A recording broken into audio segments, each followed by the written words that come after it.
O herdeiro do milionário jazia imóvel sobre o frio piso de mármore, os olhos cerrados, o corpo rígido pelo choque.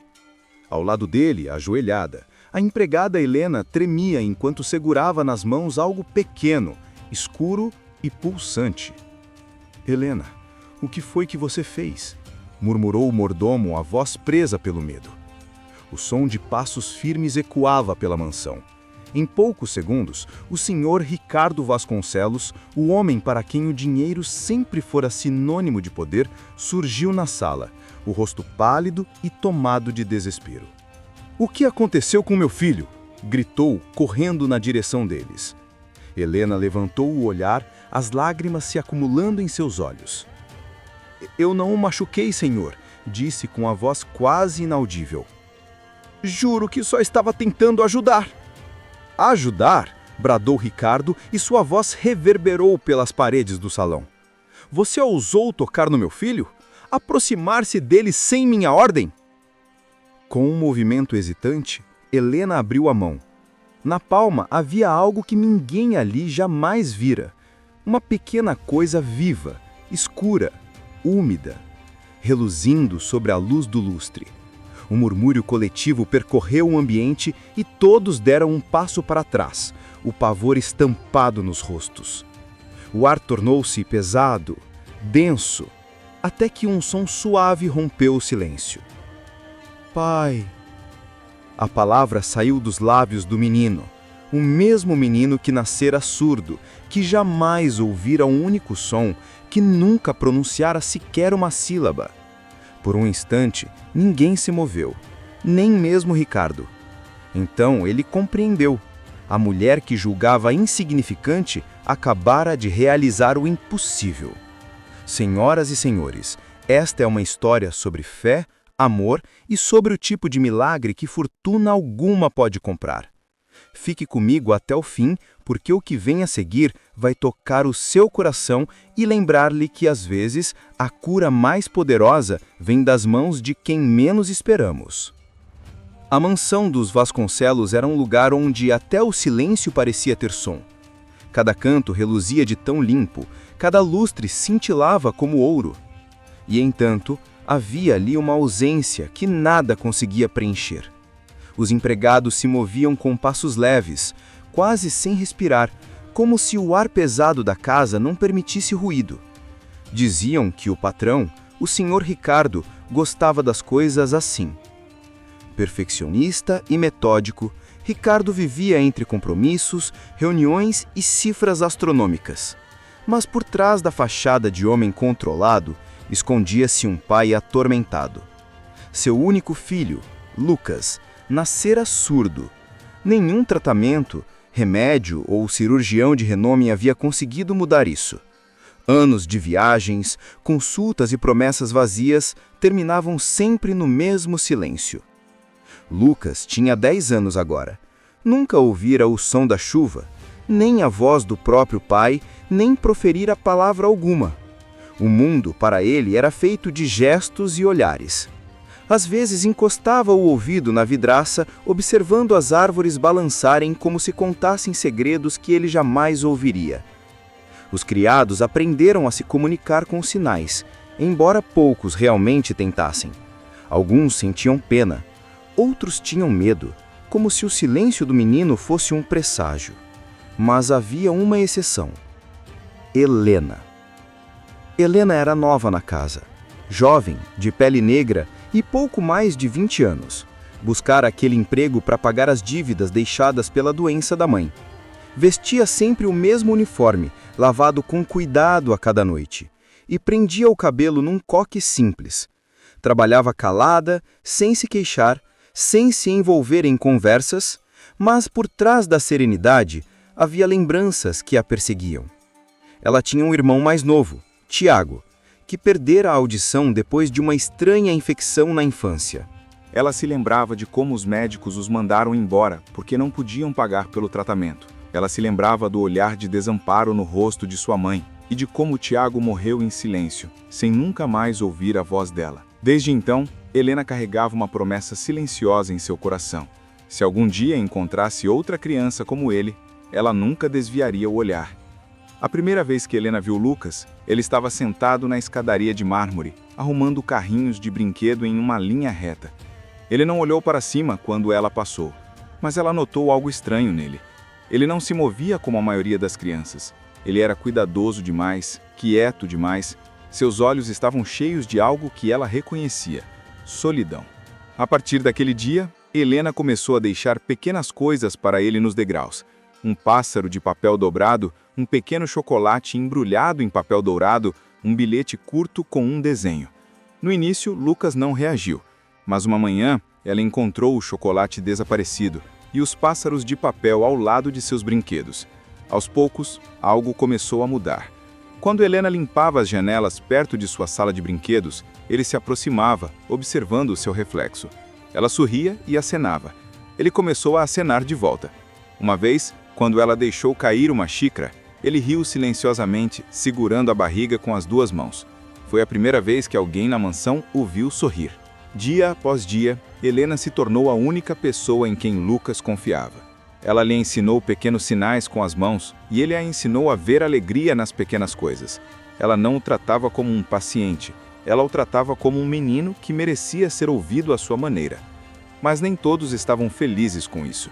Uma noite, enquanto Helena limpava a mesa de jantar, o mordomo-chefe sussurrou de forma ríspida: "Você deveria ficar longe dele. O Sr. Ricardo não gosta que os funcionários se aproximem demais." Helena ergueu o olhar, surpresa. "Mas ele parece mais feliz", disse ela em voz baixa.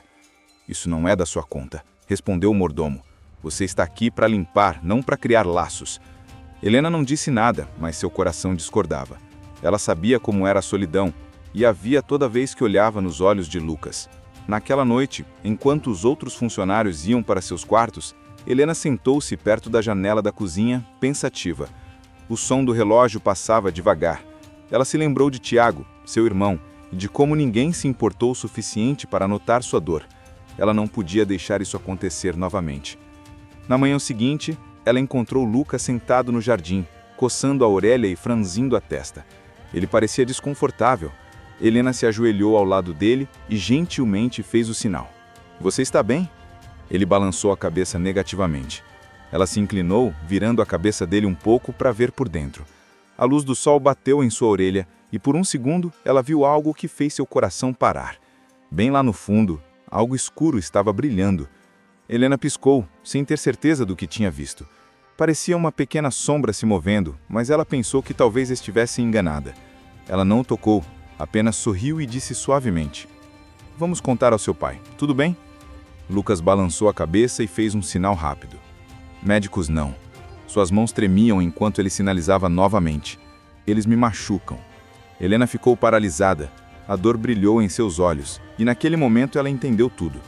Ele não tinha apenas medo de hospitais. Ele estava apavorado. Naquela noite, ela não conseguiu dormir. A imagem daquela coisa escura dentro da orelha dele a untuava. E se fosse algo sério? E se fosse a razão pela qual ele nunca conseguia ouvir? Ela pensou em ligar para alguém, mas lembrou-se de como a mansão funcionava. Sem a aprovação do Sr. Ricardo, ninguém dava ouvidos. E o Sr. Ricardo mal falava com ela. No dia seguinte, a inquietação piorou. Lucas continuava tocando na orelha, fazendo careta de dor. Helena o seguiu até a sala de brinquedos, com o coração batendo forte de preocupação. Ela não sabia o que fazer, mas não podia mais ignorar aquilo. Ela sussurrou para si mesma: "Senhor, me guie, por favor." Quando Lucas fez outra careta de dor e seus olhos se encheram de lágrimas, Helena tomou uma decisão que mudaria tudo. Ela enfiou a mão no bolso e pegou um pequeno alfinete de prata que usava para consertar seu uniforme. Ela se ajoelhou ao lado dele e disse baixinho: "Está tudo bem, eu vou te ajudar." E naquele exato momento, enquanto sua mão trêmula se aproximava, a porta atrás dela rangeu. Alguém estava observando. O som da porta rangendo fez Helena congelar. Ela se virou lentamente e viu o Sr. Ricardo Vasconcelos parado na entrada. Seu terno estava perfeito como sempre, seu rosto calmo, mas sério como de um homem acostumado a ser obedecido. "O que você está fazendo?" Sua voz era baixa, mas pesada. "Senhor, me desculpe. Ele estava com dor. Eu só estava tentando ajudá-lo." Os olhos de Ricardo foram dela para o seu filho. Lucas estava sentado no chão, segurando a orelha e piscando. Ele não estava chorando, mas seu rosto mostrava desconforto. Você não é médica, disse Ricardo firmemente. Se algo está errado com o meu filho, você me chama, você não toca nele. Helena baixou a cabeça. Sim, senhor. Eu entendo. Ele suspirou profundamente, passando a mão pelo rosto. Já tive muitas pessoas prometendo ajudá-lo. Todas elas falharam. Não posso mais arriscar. Sua voz falhou um pouco na última palavra, mas ele rapidamente se endireitou. Pode ir agora, ele acrescentou. Helena assentiu, segurando as lágrimas que subiam a seus olhos. Ela queria falar, contar-lhe o que viu, mas o tom dele disse para não fazer isso. Ela se virou e saiu em silêncio, seus passos lentos e pesados. Quando chegou ao corredor, ela se encostou na parede e sussurrou. Ele não sabe o quanto aquele menino está sofrendo. Horas passaram. A mansão voltou a seu ritmo silencioso. As empregadas poliam os móveis, o cozinheiro preparava o jantar e os guardas ficavam do lado de fora como estátuas. Mas dentro do coração de Helena, o silêncio era mais alto do que nunca. Ela não conseguia parar de pensar em Lucas, o jeito como ele tocava na orelha, a coisa escura que ela achou ter visto lá dentro, o medo em seus olhos quando ele disse, médicos não. Naquela noite, ela foi para seu pequeno quarto atrás da lavanderia e sentou-se na beira da cama. Sua Bíblia estava aberta a seu lado, embora ela não estivesse lendo. Ela só olhava para as páginas e sussurrava. Senhor, o que eu faço? O velho relógio fazia seu tic-tac lentamente. Ela pensou em Tiago novamente. A lembrança do seu último dia voltou com força. O jeito como ele a olhou, tentando dizer algo que não conseguia. Ela havia prometido a si mesma que nunca mais ficaria parada vendo outra criança sofrer. Helena se levantou de repente. Ela não conseguia dormir. Ela voltou pelo corredor vazio, seus pés descalços, silenciosos contra o chão frio. As luzes estavam fracas. A casa dormia. Só o zumbido flano do ar-condicionado preenchia o ar. Ela parou do lado de fora do quarto de Lucas. A porta estava entreaberta. Lá dentro, a pequena luz noturna brilhava suavemente. Lucas estava acordado, sentado em sua cama com as mãos pressionadas na orelha novamente. Helena entrou devagar. Está doendo de novo? Ela sinalizou gentilmente. Ele assentiu com olhos úmidos. O coração de Helena doeu. Ela se ajoelhou ao lado da cama e olhou mais de perto. Deixa eu ver, ela sussurrou. Ele hesitou, depois se inclinou para frente. A luz do sol bateu em sua orelha e por um segundo ela viu algo que fez seu coração parar. Bem lá no fundo, algo escuro brilhando fracamente. Helena piscou, sem ter certeza do que tinha visto. Parecia uma pequena sombra se movendo, mas ela pensava que talvez estivesse enganada. Ela não tocou, apenas sorriu e disse suavemente. Vamos contar ao seu pai, tudo bem? Lucas balançou a cabeça e fez um sinal rápido. Médicos não. Suas mãos tremiam enquanto ele sinalizava novamente. Eles me machucam. Helena ficou paralisada. A dor brilhou em seus olhos. E naquele momento ela entendeu tudo. Ele não tinha apenas medo de hospitais. Ele estava apavorado. Naquela noite, ela não conseguiu dormir. A imagem daquela coisa escura dentro da orelha dele a ontoava. E se fosse algo sério? E se fosse a razão pela qual ele nunca conseguia ouvir? Ela pensou em ligar para alguém, mas lembrou-se de como a mansão funcionava. Sem a aprovação do Sr. Ricardo, ninguém dava ouvidos. E o Sr. Ricardo mal falava com ela. No dia seguinte, a inquietação piorou. Lucas continuava tocando na orelha, fazendo careta de dor. Helena o seguiu até a sala de brinquedos, com o coração batendo forte de preocupação. Ela não sabia o que fazer, mas não podia mais ignorar aquilo. Ela sussurrou para si mesma. Senhor, me guie, por favor. Quando Lucas fez outra careta de dor e seus olhos se encheram de lágrimas, Helena tomou uma decisão que mudaria tudo. Ela enfiou a mão no bolso e pegou um pequeno alfinete de prata que usava para consertar seu uniforme. Ela se ajoelhou ao lado dele e disse baixinho, está tudo bem, eu vou te ajudar. E naquele exato momento, enquanto sua mão trêmula se aproximava, a porta atrás dela rancheu. Alguém estava observando. O som da porta rangendo fez Helena congelar. Ela se virou lentamente e viu o Sr. Ricardo Vasconcelos parado na entrada. Seu terno estava perfeito como sempre. Seu rosto calmo, mas sério, como de um homem acostumado a ser obedecido. O que você está fazendo? Sua voz era baixa, mas pesada. Senhor, me desculpe. Ele estava com dor. Eu só estava tentando ajudá-lo. Os olhos de Ricardo foram dela para o seu filho. Lucas estava sentado, segurando a orelha e piscando. Ele não estava chorando, mas seu rosto mostrava desconforto. Você não é médica, disse Ricardo firmemente. Se algo está errado com o meu filho, você me chama, você não toca nele. Helena baixou a cabeça. Sim, senhor. Eu entendo. Ele suspirou profundamente, passando a mão pelo rosto. Já tive muitas pessoas prometendo ajudá-lo. Todas elas falharam. Não posso mais arriscar. Sua voz falhou um pouco na última palavra. Mas ele rapidamente se endireitou. Pode ir agora. Estes são os documentos que provam isso, assinados por pessoas que fizeram um juramento de curar, mas escolheram a ganância. É isso que acontece quando a compaixão é substituída pelo dinheiro. Ele fez uma pausa, olhando para baixo por um momento antes de levantar a cabeça novamente. Eu fazia parte desse mundo. Ignorei o que realmente importava. Mas a partir de hoje isso muda. Estou lançando uma nova fundação. Tratamento médico gratuito para todas as crianças com problemas auditivos, não importa de onde venham ou quanto possam pagar. Os repórteres começaram a aplaudir suavemente. Alguns enxugaram os olhos. A voz de Ricardo suavizou. Já a primeira pessoa que eu estou contratando para liderar essa missão é a Helena. Todas as cabeças se viraram para ela. Ela congelou de surpresa com a mão cobrindo a boca. Ricardo sorriu gentilmente. Ela me ensinou o que significa ouvir, não com dinheiro, mas com o coração. Após a conferência, quando todos foram embora, Ricardo a encontrou do lado de fora da entrada do hospital. O ar estava fresco, o sol brilhante, mas suave. Helena ainda parecia chocada. Senhor, o senhor não precisa me dar nada, disse ela em voz baixa. Eu só estava fazendo o que era certo. Ricardo balançou a cabeça. Você não apenas ajudou meu filho, você abriu meus olhos. Você me lembrou que as pessoas importam mais do que o poder. Ela sorriu fracamente. Fico feliz que o Lucas esteja bem. Era tudo o que eu sempre quis. A expressão de Ricardo se suavizou. Ele não para de perguntar por você, sabe?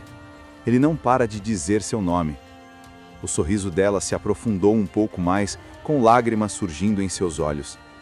Ele é um menino corajoso. Quando eles voltaram para o quarto, Lucas estava sentado na cama brincando com um carrinho de brinquedo. Ele ergueu o olhar quando eles entraram e sorriu. Helena! Ele chamou. O coração de Helena derreteu. Ela correu até ele e o abraçou gentilmente. Senti sua falta, ela sussurrou. Lucas riu baixinho. Você parece feliz, disse ele. Helena sorriu por entre as lágrimas. É porque eu estou. Ricardo os observava em silêncio. Pela primeira vez em sua vida, ele viu como era o amor quando era puro, simples e real. Não era o tipo que precisava de grandes gestos ou palavras sofisticadas. Era o tipo que simplesmente ficava. Dias depois, a mansão parecia diferente. O ar, que antes parecia pesado, agora carregava risadas. Lucas corria pelos corredores, seus pezinhos batendo no chão. Ele ainda falava devagar, com cuidado, mas cada palavra era um tesouro.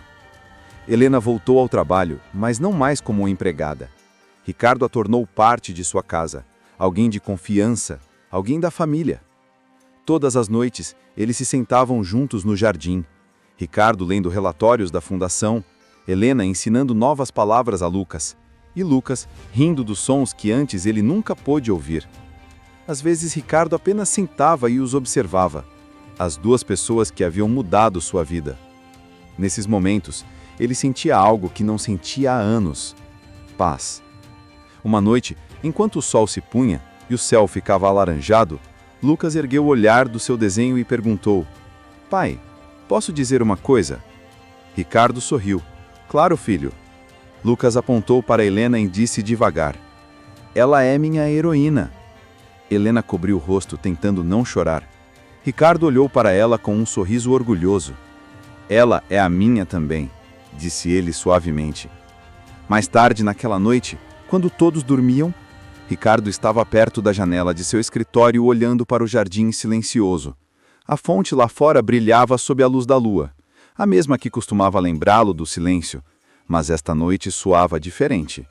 Ele podia ouvir a água constante e viva, e isso lembrava que o silêncio não era mais o seu mundo. Helena passou pela porta silenciosa. O senhor ainda está acordado? Ela perguntou. Ricardo assentiu. Só pensando.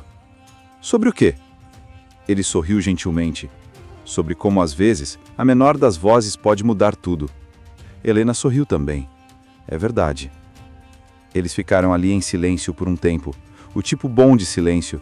O tipo que não precisava de palavras. Quando Ricardo finalmente se virou para ela, seus olhos estavam suaves. Obrigado, Helena. Você não devolveu apenas a unição do meu filho. Você devolveu a minha também. Ela baixou os olhos humildemente. Às vezes todos nós só precisamos que alguém nos escute. Ricardo assentiu. E desta vez eu vou escutar. Lá fora, a fonte continuava a jorrar. O som suave e cheio de vida. Lá dentro, risadas ecoavam fracamente do quarto de Lucas.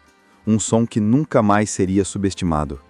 Pela primeira vez, a mansão Vasconcelos não era uma casa de silêncio, mas um lar cheio do som do amor. Caros espectadores, às vezes na vida o silêncio não vem de nossos ouvidos, ele vem de nossos corações. Ficamos tão ocupados buscando sucesso, buscando conforto, que paramos de ouvir as pessoas que realmente precisam de nós. O senhor Ricardo tinha todo o dinheiro do mundo. Entretanto, foi preciso uma empregada com nada além de bondade em seu coração para abrir seus ouvidos e sua alma. Ela não curou seu filho com ciência ou mágica. Ela fez isso com amor, com atenção, com um coração que se recusava a ignorar a dor. Helena não fez apenas um menino ouvir. Ela ensinou um pai a escutar. E esse é o maior milagre de todos. Se você já se sentiu invisível, não ouvido ou esquecido, lembre-se desta história, porque em algum lugar, alguém como Helena ainda existe. Alguém que escuta quando o mundo permanece em silêncio. E às vezes, é tudo o que é preciso para trazer de volta a esperança, a vida, e para nos lembrar o que realmente significa amar. Se esta história tocou seu coração, não se esqueça de curtir este vídeo, se inscrever no canal e ativar as notificações para nunca perder outra história como esta. Diga nos comentários de onde você está assistindo e que lição você aprendeu com a história de Helena hoje. Seu comentário pode inspirar outra pessoa a escutar com o coração também.